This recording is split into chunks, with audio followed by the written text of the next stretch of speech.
Bonjour, c'est Pauline de chez ACT. Dans cette vidéo, je vais t'expliquer les résultats de notre dernière étude au sein de notre centre de recherche à l'Université libre de Bruxelles.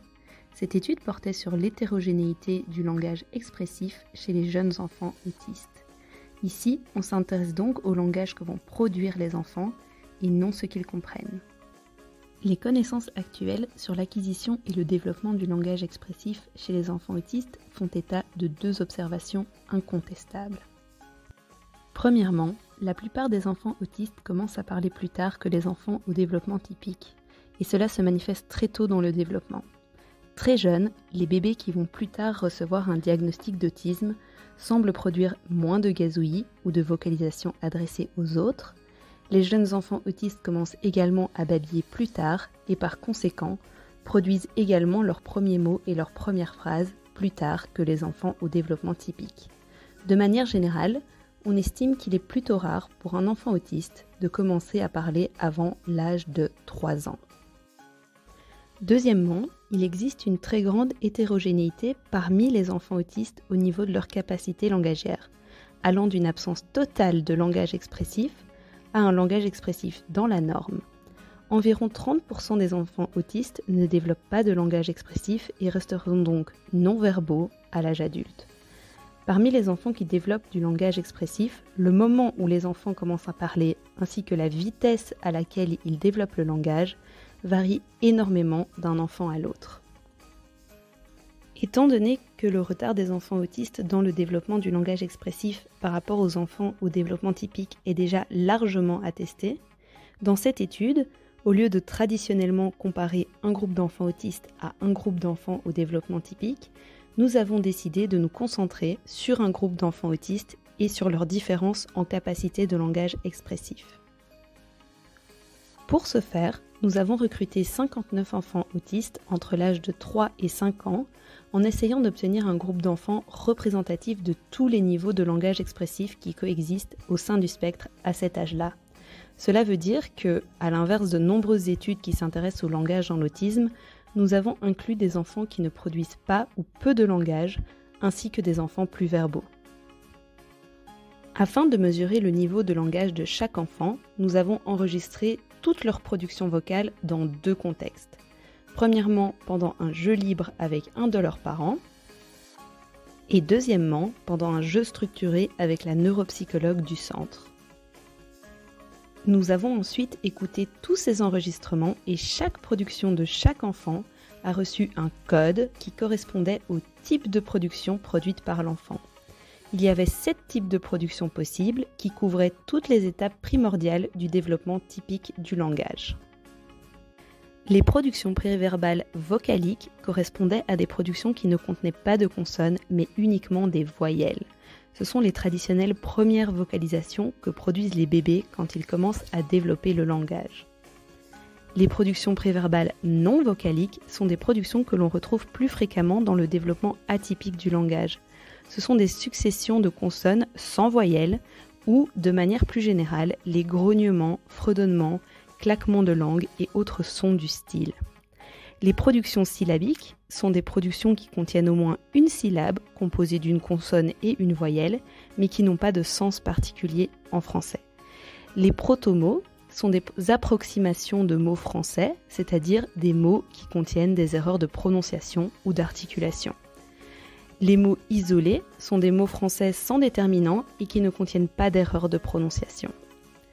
Les combinaisons de mots sont des petites séquences de deux mots qui ne contiennent pas forcément de marque de syntaxe. Un exemple classique serait un enfant qui dit « papa parti ». Les phrases sont des séquences d'au moins 2 mots qui contiennent des marques de syntaxe correctes et qui ressemblent à des phrases adultes.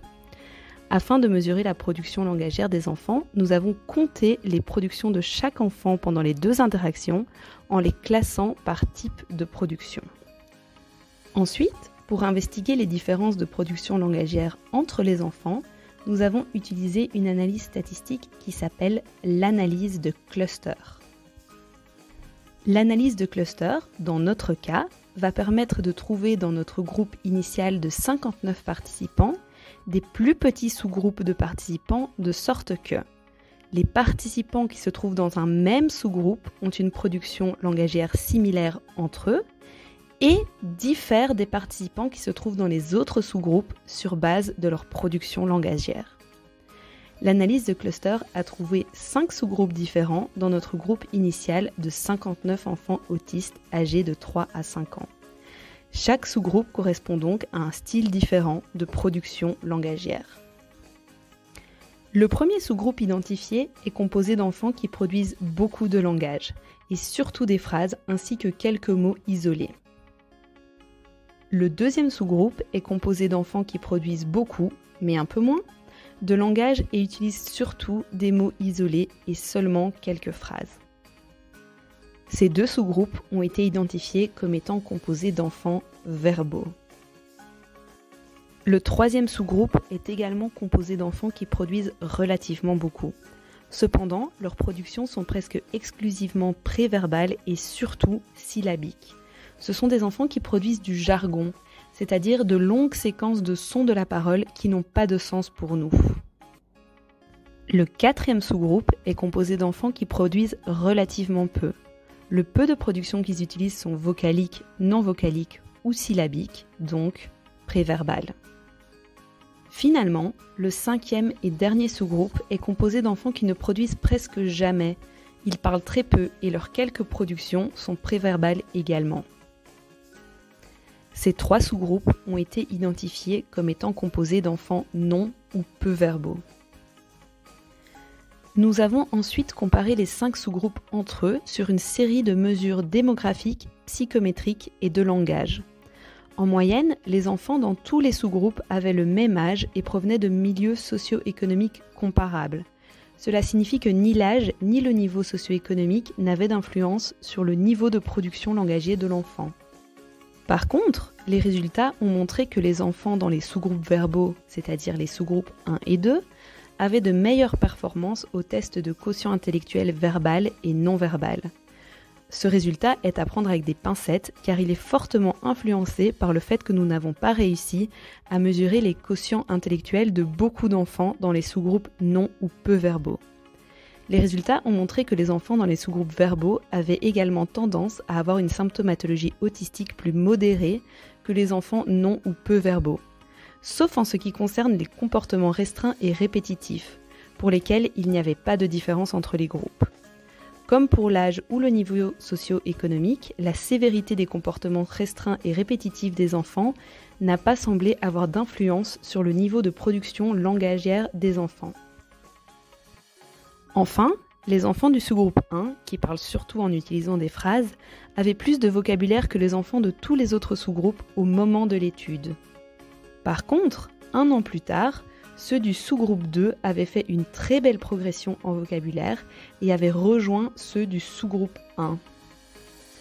Globalement, les résultats sont très intéressants car ils ont permis de différencier 5 différents profils de production langagière, à la fois en termes de quantité et de qualité dans ce groupe très représentatif d'enfants sur le spectre. La plupart des conceptions et définitions de l'autisme que l'on utilise dans la clinique ou dans la recherche utilisent des divisions binaires avec les enfants verbaux d'un côté et les enfants non-verbaux de l'autre. Or, cette division en 5 profils montre que les 2 sous-groupes verbaux et non-verbaux devraient encore être divisés en de plus petits sous-groupes car tous les enfants verbaux n'utilisent pas le langage de la même façon et tous les enfants non-verbaux ne vocalisent pas de la même manière. Ces distinctions sont très importantes car cela pourrait aider à concevoir des interventions et prises en charge qui correspondent plus justement au profil de l'enfant. En effet, les enfants des différents profils n'ont certainement pas les mêmes besoins en ce qui concerne la prise en charge. Merci pour votre intérêt pour ces résultats et merci de faire avancer les connaissances sur l'autisme avec nous. À très bientôt pour d'autres études.